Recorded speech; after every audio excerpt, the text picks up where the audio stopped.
the top comment of this video, take my butt, if Justin Gaethje wins. The White House card has officially been released. This is the main event. We're going to go through every single fight. What are we thinking, bro? This is nuts. This is a good-ass card. But It's a very good card, but there's an where's elephant in the Connor? room. There's an elephant in the room. Where's Waldo, dude? What the fuck is Kyle Dawkins doing on this Oh, goddamn card? crazy. You got all these guys. Could it please be on the White House card? And then you hand a fucking ticket to Kyle Dawkins. Say, here you go, son. You got a ticket to the Willy Wonka factory. Even though I you don't know. fucking deserve it. Here you go, buddy. Here you go. Bo Nickel makes sense, but throw him against a fucking, dog. Let's just go through the card. Let's Okay, just yeah, start. okay. Let's Yeah, just let's start talk. from Yeah, the okay. main event. Fire. I mean, Yeah. kind of what we expected. Everyone expected this to be the main event, or at least one of the main fights. Can I be honest, though, bro? Be honest. I think this fight is a waste of Ilia Toporia's career. Justin Gaethje virtually has no chance in this fight in every single facet. I would be willing to put my dog's life on Ilia Topuria in a heartbeat because I just know that he could hold me, cradle me, and say, Josh, everything's going to be okay. Dude, I would let the top comment of this video take my butt if Justin Gaethje wins. Justin Gaethje, listen to me. He's so fun to watch. I love him. He's fun to watch, right? He's a dog. He hits hard. You know what? Yep. That's true. But let's just be honest. This guy sucks. I know that sounds wild. His performance against Patty was such low level. It was low level. As a fan, I love Gaethje. So fun to watch. As someone who invests great money into their bank account for his predictions, I love this fight because I will hammer Ilya all day.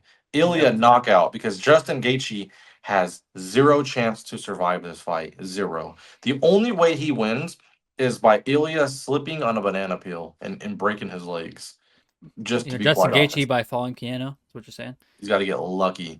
He's got to be lucky because he has no chance in this fight at See, all. if I'm a Justin Gaethje fan and I'm thinking, oh, how is he gonna win this fight? I'm thinking Cheeto versus Sean O'Malley when they first fought. You gotta hope that Ilya throws a leg kick and this leg just gives out, or vice Yeah. versa. Justin Gaethje throws a leg kick. That's literally what you're thinking. May that sound disrespectful to Justin Gaethje? Yes, but I really do feel like this is like a waste of Ilya Toporia's career. He has so many fucking opportunities to have super fights against Sean O'Malley, against Islam, and it just keeps getting taken away from him. I Here it know, like is, another it's like fight that shouldn't be it's happening. it's like Max Holloway and Volk. They got past the first round with Ilya, but those guys are pretty good defensive fighters. I just think Justin Gaethje, like whenever I say this, I'm being so honest. I think Justin Gaethje, first of all, is worse than all three of Ilya's last opponents. I think Holloway, Volk, and Charles are all way better than Gaethje. Okay, and they would all three beat Gaethje. And I think they're all way better defensively than Gaethje. Gaethje is, I think, got to be the worst defensive fighter Ilya has fought very recently. I think Ilya is going to spark him. Justin Gaethje's only chance of winning, like I said, and like we said, I think Ilya is going to have to either get injured in this fight or Justin Gaethje is going to have to land a mean head kick in the first couple minutes of this fight. But I think Ilya is going to take him out very early. You know what? And we love Gaethje. Gaethje is fun to watch, but it's just the truth. I mean, Good, got up a good point. Maybe a head kick is also in there instead of a little tiny leg kick. I can see maybe Yeah, maybe he's Gaethje been lands a head caught. kick. Ilya's been caught by a head kick as well in the past, so Yeah, so that's a possibility. I will give him that. Ilya, Justin Gaethje, banger. banger. Another absolute banger. Alex Pereira versus Hero Gon, in my opinion, and your opinion as well. I mean, you know what? Maybe Ilya kind of ruins that now. But these are two of the best strikers in the UFC: Alex Pereira and Cyril Gane. Oh, And I think you get the one up. I think, and people are gonna say casual, casual. You've never watched Anderson Silva. Shut up. Shut up. Shut up. Alex Pereira and Cyril Gane are two of the top 5 best strikers in the history of the UFC. I'm gonna put Ilya into consideration. He's pretty raw because he hasn't fought too much, but I think he's in consideration. I think Prime Izzy 100% in the top 5 ever. But I think to be the greatest strikers of all time, I think I want to see defensive striking. I want to see you need to have the ability to win in all 5 rounds as well as decision. Both of these guys have it. They can finish you in any round. They're good everywhere. They have great cardio. Their defense is good. They can hit you with leg kicks. They can go to the body. They can knock you out anywhere. These guys are two of the best, most complete strikers ever. With that being said, a lot of people might say Cyril Gane's not. Dude, Cyril Gane has never lost a round on the feet. And I'm pretty sure, I'm pretty positive in that. I might be fact checked on that. Maybe I think Tai Tuivasa, the round he dropped him in. I don't know. Did Cyril Gahn finish Tai Tuivasa that same round? I'm not too sure. But either way, keep Either way, going. Cyril Gahn, I think, has only lost maybe 1 or 2 rounds ever on the feet, and just rounds on the feet. Alex Yeah. Pereira, same with him. He doesn't even lose rounds really, but he's definitely lost more rounds than Cyril Gahn. This is a Yeah. banger, dude. This is a better fight than the main event. Not necessarily name value wise. Maybe it is main value wise better.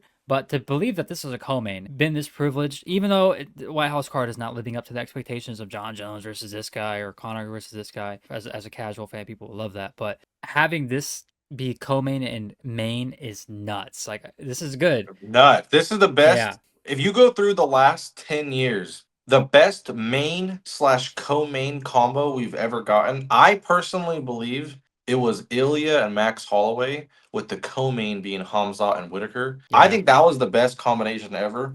Do you think this combination tops it or no? What do you think? I think so, just because you have Alex Pereira going Did, and vacating his belt, going to heavyweight, and then on top of that, you basically watch Cyril Gahn win a round against Tom Aspinall, so you could realistically say he is the champion. And there's no evidence I to provide agree. otherwise. I So agree. it's basically the championship fight, in my opinion. Who did you I'm have in sorry. the Pereira Gone fight? Oh yes, I have Cyril Gahn. The reason why I have Cyril Gahn is the thing that Alex Pereira has an advantage over most people in any of the weight classes he's fought in so far is height and size, and he's going to be fighting a guy not only heavier than him, but taller than him, longer than him, like more powerful than him, probably. Yeah, Actually, maybe not. I don't know, but I don't want to get in that argument. I would pick Cyril Gahn confidently. I would pick Cyril Gahn in this fight. I think Tom Aspinall is praying that Alex Pereira wins. Oh my God, praying. Yeah, I think Cyril Gahn wins too. I think Cyril Gahn, he's kind of like Volkanovski in a way. I do not think you're gonna beat him in a decision. On the feet, on the feet. I do not think on the feet you are gonna beat him in a decision. I just don't see it. He's way too active, Yeah. way too good on the defense. I don't see it. I think you have to finish him. Cyril Gahn, dude. I mean, like you said, this is the first guy that's like really bigger than Alex Pereira. Also, people are mentioning this. Cyril Gahn, in his fight against Volkov, the rematch, he broke his foot in the fight, so he was compromised, which is why the fight was very close. Mm-hmm. He did have grappling success against Volkov, and he's had grappling success in other fights. I could see him having the ability to grapple could steal him a couple of these rounds. That's why I got Cyril Gahn as well. I'm definitely cheering for Pereira I am too. I hope he as wins. a fan. Yeah, as a I fan. hope he Yeah. wins. Because if he wins and then he goes and beats an Aspinall, that's just, he's the greatest fighter of all time in my book. Sean O'Malley versus Peter Yan 2. Just kidding. Just kidding. Zahabi. What the fuck?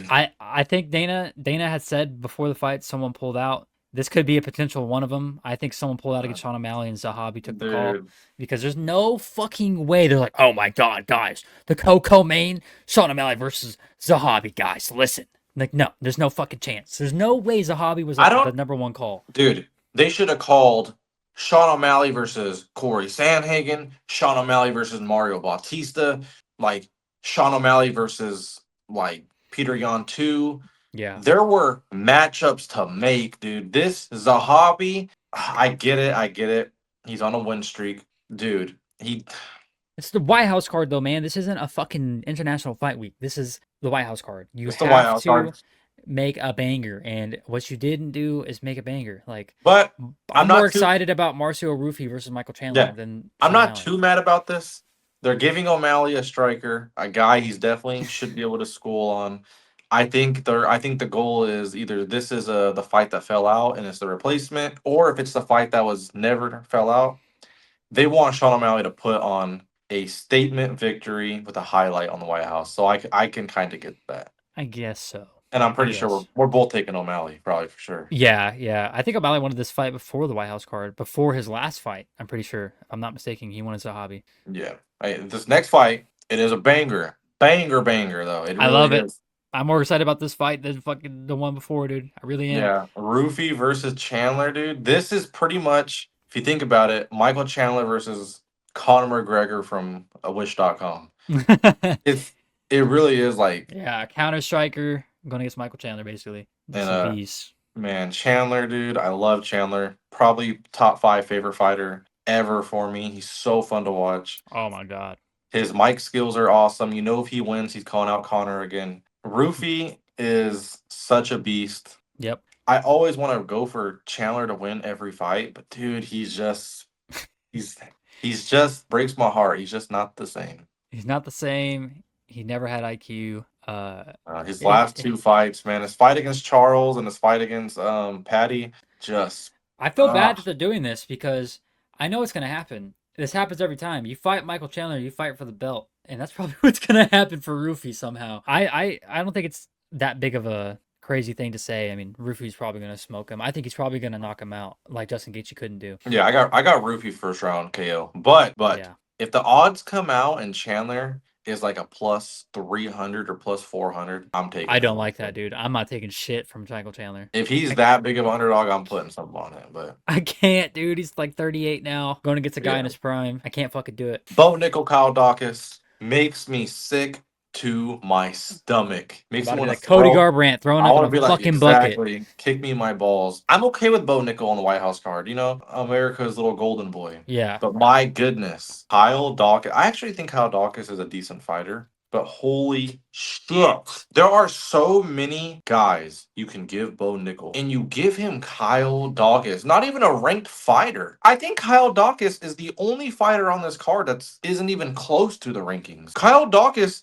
got cut from the UFC just a year ago, and he comes back and now he's on the White House card. Ridiculous. bro. Like you have people begging to be on this card, and you throw Kyle Dawkins on there, dog. Dude, Come on, dude. you should have thrown Bo Nickel versus Dricus Duplessis. You should have thrown him on here with Jared Cannonier. You should have thrown him on here with a Robert Whitaker. Dude, something like maybe put him on here with like this is ridiculous. This is terrible. This Yeah. is it makes me want to throw up, dude. Bo Nickel versus like any of these good matchups and you give him Kyle Dawkins is disgusting. I just feel bad for Kyle because obviously he's not gonna say no to this. Like obviously he's gonna be like, yeah, fuck yeah, I'm in. And now he's just gonna be getting shit on by two dudes in their fucking bedrooms talking shit. I just can't believe they said, you know what, we're gonna make the best fucking card in the world, guys. Watch. And they Bad, said, dude. Kyle Dawkins, here we go, buddy. Here's your time to shine. Let's put you over Diego Lopez and Steve Garcia. I think Bo Nickel wins this, in my opinion. Yeah, he's gonna win it, and he's improved his striking. He's just gonna win. I mean, Yeah.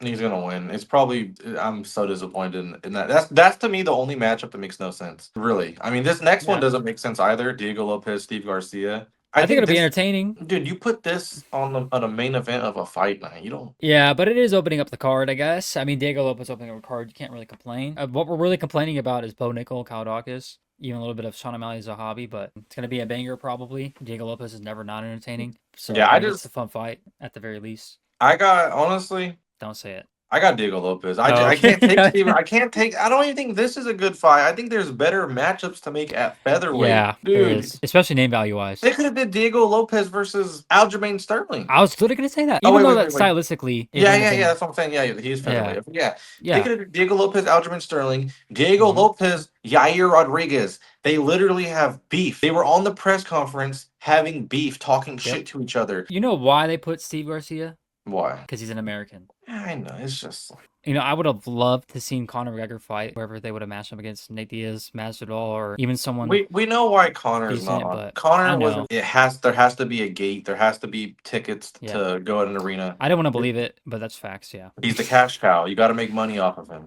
Overall, though, I mean, it is disappointing, but it's kind of like GTA 6. The expectations were so fucking high. And they did it to themselves, dude. If all they said was, "Hey, we're gonna have a card at the White House, and there's only gonna be around 6 or 7 fights, and we're gonna make it a pretty decent card," if they would have just said that, that'd have been cool. But they hyped this shit up. Guys, listen. Donald Trump said, It's Tuesday. We're gonna have the 8 or best 9 card title ever. shot. We're gonna have 8 or 9. We're gonna have 8 or 9 title shots on the card. Listen. 8 or 9 It wasn't title even. shots. It wasn't even Trump. Dana goes, "We're gonna build the best fucking card of all time." He said we're literally holding fighters out of fights to make this card. It is crazy. I mean, dude, the card for the expectations, right? For the expectations, I don't want to sound like a hater. I'm a huge UFC fan. Love the UFC. I think this card is really good. But for the expectations, I feel like this has failed tremendously. And I think a lot of people will agree.